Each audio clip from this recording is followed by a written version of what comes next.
Hey everybody, Matt with PowerSportsMemorabilia.com. Hey, I'm going to give you 10 quick and easy tips if you're just starting off an autograph collection. This is just going to be a quick impromptu video, so hopefully you get some information that will help you when you're just getting started off with an autograph collection. I'm going to try to go slow, but I'm going to try to go fast and get through this relatively quickly for you. Uh, Number one is when you're just starting off, start off with a small budget, okay? Don't go out and buy that Michael Jordan autograph right off the bat, okay? With a small budget, you'll be able to get a lot more items quickly. And also, if you make a mistake, for example, you buy an unauthentic autograph, you're not out that much money. So it's important to start off with a small budget until you really get to learn the autographs that you're into. You'd hate to go out and buy like a Roger Federer piece and spend a whole bunch of money on it and then realize, shoot, I don't even like tennis all that much. So get small items, start off with there. A small budget, start off with there, and then grow your budget once you kind of figure out what you exactly want. Number two, small items are absolutely gold. Autographed baseballs, mini helmets, stuff like that. Why? Because you don't have a whole bunch of wall space sometimes, and baseballs and mini helmets fit perfectly on a shelf. So start with small items, and then once you figure out, hey, I really, really like this particular athlete, then go out and get an autographed jersey because you're going to have to frame it and do all that stuff. So start off small. Number three, this is probably one of the most important ones, is if you see an item and you don't get super, super jacked up and excited about it within the first few seconds of seeing it, don't buy that item, okay? Collecting autographs is about passion for an athlete or passion for an autograph or passion for a particular type of item.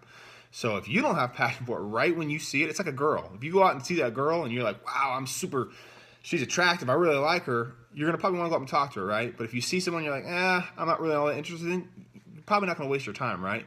Same thing with autographs. Buy something that you're super, super interested in. Nothing worse than having something on the wall that you got to look at and you're like, God, I absolutely hate that item. Number four, if you're going to get stuff framed, you can do it really on the cheap by just going to like Hobby Lobby or Michael's and picking up small cheap frames. They sell like 8x10 frames for like 15, 20 bucks. It's not going to look the best. It's not going to have all the bells and whistles with it, but hey, it gets you started and gets you some framed items on the cheap. Number six, buying from people. This is a tough one. Who do you buy from? What I would suggest when you first get started off in the industry is to try to buy from people that you can potentially meet in front of. So if there's a local collector store, or if you can go to a show or something like that, that way you can kind of talk to that person. You can see them, see the item, ask questions, and get feedback right away. Or if you're going to buy off the internet from somebody like me, pick up the phone or send them an email or however you want to talk to them beforehand so hey, listen, I'm dealing with a live person. I know who this guy is. If I've got a problem with an item, I know I can return it and send it back to him. I know where he's at. He's got a physical address. He's got a physical phone number, email address, all that good stuff. So, and I would also try to buy from the same person as you're kind of starting off with. That way, you've already made a decision on who you're going to buy from, so you don't have to go out and look for 10, 8, 9 different people. And that way you get comfortable with that person and you're getting authentic stuff, and you've done your research on one or two people, so that focus on just that. You don't got to broaden your horizons to 18 different vendors. No point in doing that. When you're starting off buying autographs, there's a couple things that I would do.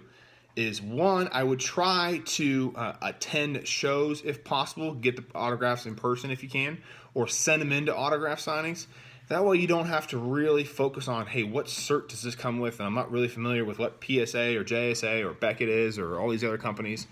As you kind of broaden your horizons and understand the autograph industry, then you can start buying the PSAs, the JSAs, you can study that Mickey Mantle autograph and figure out, hey, is this a legit autograph? Because you've actually done some research. You've been buying autographs for a little bit.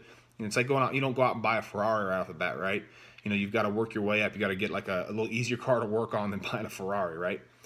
So that's what I would do. Try to attend shows if you can, or send stuff into autograph signings. Next tip would be, how do you find these signings? There's two companies out there that really post a lot of information about this. One is Crave the Auto. They post a bunch of signings every single day. You can find them on Twitter. Twitter's probably the best way to find them, actually. They've got a great website too, but Twitter's good. signingshotline.com is another good one.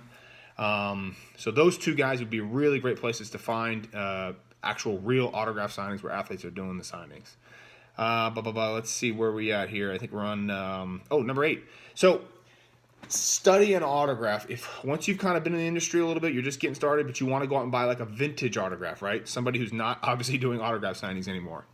Mickey Mantle, Babe Ruth, that kind of stuff, eventually kind of down that road. Make sure that you study the autograph. And how do you do that? You look at known examples of quote-unquote authentic autographs, right? Something that's PSA, JSA, Beckett. Those are obviously guys that really know their stuff about Babe Ruth. But also you can talk to other autograph collectors and say, hey, listen, I'm going to look at buying this particular item. What do you think about it? Get 4 or 5 opinions on people that know their stuff, not just Joe Blow that says, hey, I think it looks good, Ask them why. Hey, why do you think this is good? Oh, hey, this looks good. This is exactly what Mantle would do.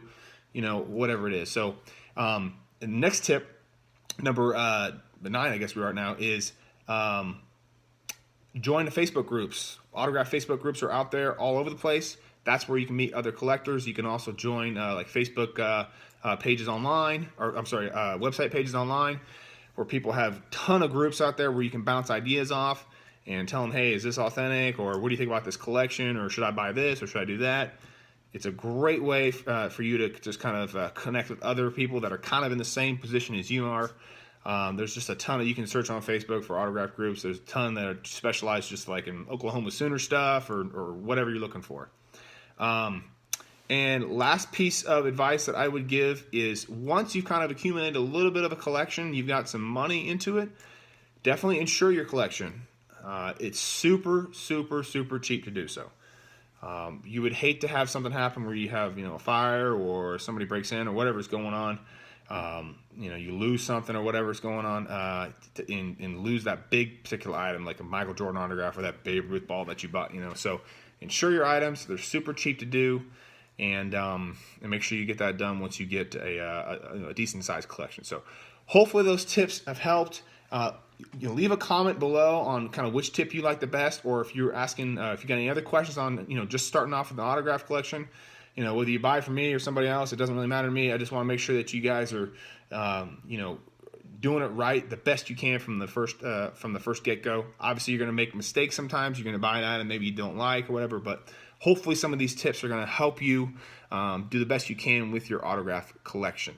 If you want to check out my website, powersportsmemorabilia.com, there's like, what do we got, 55,000 items on there, so it's just crazy amount of stuff on there. But if you're not, something that's not on there you're looking for, I can help you find, but if not, I can point you in the right direction. So anyways, leave a comment below on which tip that you like the best, or if you have any additional questions. Thanks again.